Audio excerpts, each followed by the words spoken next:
আইন লঙ্ঘন করে অবৈধ ব্যাংকিং ব্যবসা করছে the Mercantile Cooperative Bank Limited. Bangladesh Bank ও সমবায় অধিদপ্তরের নিষেধাজ্ঞাকে বৃদ্ধাঙ্গুলি দেখিয়ে অবৈধ ব্যবসা চালাচ্ছে ডিএমসিবি। আদালতে একের পর এক মামলা করে চাকরিচ্যুতির ভয় দেখিয়ে পুরো সমবায় অধিদপ্তরকে করা হয়েছে কোণঠাসা। ক্ষমতা আর অর্থের দাপটে নিয়ন্ত্রক সংস্থাগুলো অসহায় আত্মসমর্পণ করতে বাধ্য হচ্ছে ডিএমসিবির কাছে।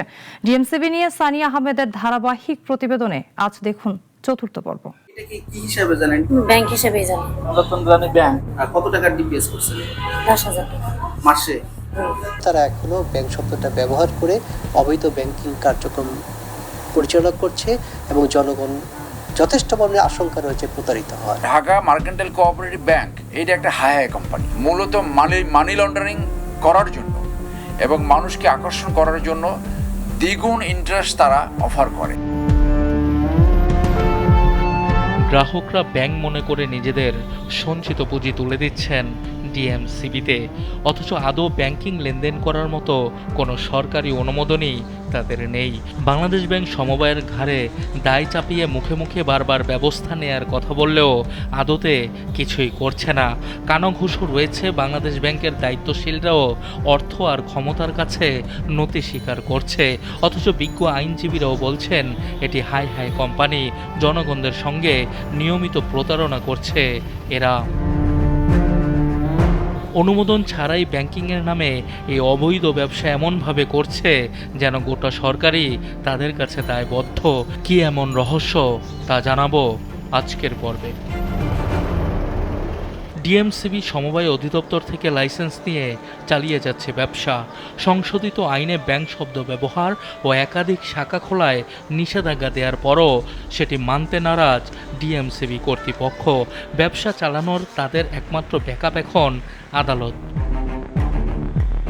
সমবায় অধিদপ্তর ও বাংলাদেশ ব্যাংক যখনই কোনো নির্দেশনা জারি করেছে তখনই সাথে সাথে ডিএমসিবি আদালতে দায়ের করেছে রিট, যার সংখ্যা ছাড়িয়েছে 13টি। ঘুরে ফিরে আলোচনার দুটি বিষয়: ব্যাংক শব্দ ব্যবহার ও একাধিক শাখা খোলার নিষেধাজ্ঞা। ডিএমসিবি প্রতারণামূলক ব্যবসা পরিচালনার নামে সাধারণ জনগণদের ক্ষতি করছে এমন অভিযোগে সমবায় অধিদপ্তর 3 সদস্যের তদন্ত কমিটিও গঠন করে, কিন্তু ক্ষমতা আর অর্থ সেই তদন্তকে থামিয়ে দেয় বলে জানিয়েছে বেশ কয়েকটি সূত্র। বাংলাদেশ ব্যাংক সমবায়ের ওপর দায়িত্ব চাপিয়ে নিজেরা আড়ালে থাকছে। সমবায় অধিদপ্তরও আদালতের রিটের চাপ দেখিয়ে অসহায় আত্মসমর্পণ করছে। এর রহস্য বের করতে নাগরিক টিম হাজির হয় সমবায় অধিদপ্তরে। সমিতি দেখভালের দায়িত্বপ্রাপ্ত কোনো বিভাগ চান না এ বিষয়ে কথা বলতে, এমনকি সমবায় অধিদপ্তরের নিবন্ধক ও মহাপরিচালকও প্রকাশ করেছেন অসহায়ত্ব।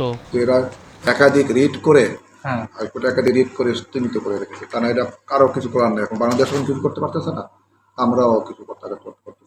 ডিএমসিবি বিষয়ে মহাপরিচালক বিস্তারিত তথ্য নেয়ার জন্য আমাদের পাঠিয়ে দেন অতিরিক্ত নিবন্ধক মোহাম্মদ নবিরুল ইসলামের কাছে।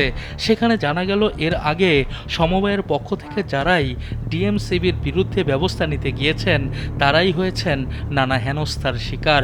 ওপর মহলে আতাত করে কেউ হয়েছেন বদলি, কেউ ষড়যন্ত্রের শিকার, আর বেশিরভাগ চুপসে গেছেন টাকার মোটা বান্ডিলের চাপে। ডিএমসিবির হেনস্থার শিকার অতিরিক্ত নিবন্ধক নবিরুল ইসলামও। সমবায় অধিদপ্তরের মামলায় লড়াই করার জন্য নেই সরকারি ফান্ড, এমনকি সদিচ্ছাও। তাই বারবারই ডিএমসিবির কাছে হচ্ছে পরাজিত। তাই তার অফিসিয়াল বক্তব্য, চলছে মামলা, নেওয়া হচ্ছে ব্যবস্থা। আইন অনুযায়ী আর এই ব্যাংক শব্দ ব্যবহারের কোনো সুযোগ থাকে না। ফলে আমাদের তৎকালীন কর্তৃপক্ষ ব্যাংক শব্দ বাদ দিয়ে তাদেরকে the Dhaka Mercantile Cooperative Society Limited নামে আইন সংশোধন করে দেয়। তাদের যে উপবিধি বা যেটাকে আমরা বায়ল বলি এবং যে নিবন্ধন ছিল সেটাকে আমরা সংশোধিত নিবন্ধন করে দিই। এর এগেইনস্টে তারা মামলা করেন এবং সেই মামলাটির আলোকে পরবর্তীতে আরও অনেকগুলো মামলা হয়েছে। ফলে তারাই এখনও এভাবে কার্যক্রম চালাচ্ছেন। কিভাবে সব দিক ম্যানেজ করে দাপটের সঙ্গে অবৈধ ব্যবসা করছে ডিএমসিবি জানা গেল। তার কারণও প্রতিষ্ঠানটির উপদেষ্টা মণ্ডলীতে রাখা হয়েছে সাবেক সেনা সদস্যদের, এমনকি প্রশাসন ক্যাডারদেরও। তারা বিভিন্ন দপ্তরে লিয়াজু করে মোটা অঙ্কের করে ঘুষ বাণিজ্য। অত্যাধিক বেতন অফার করে, বেনিফিট অফার করে, গাড়ি দেয়।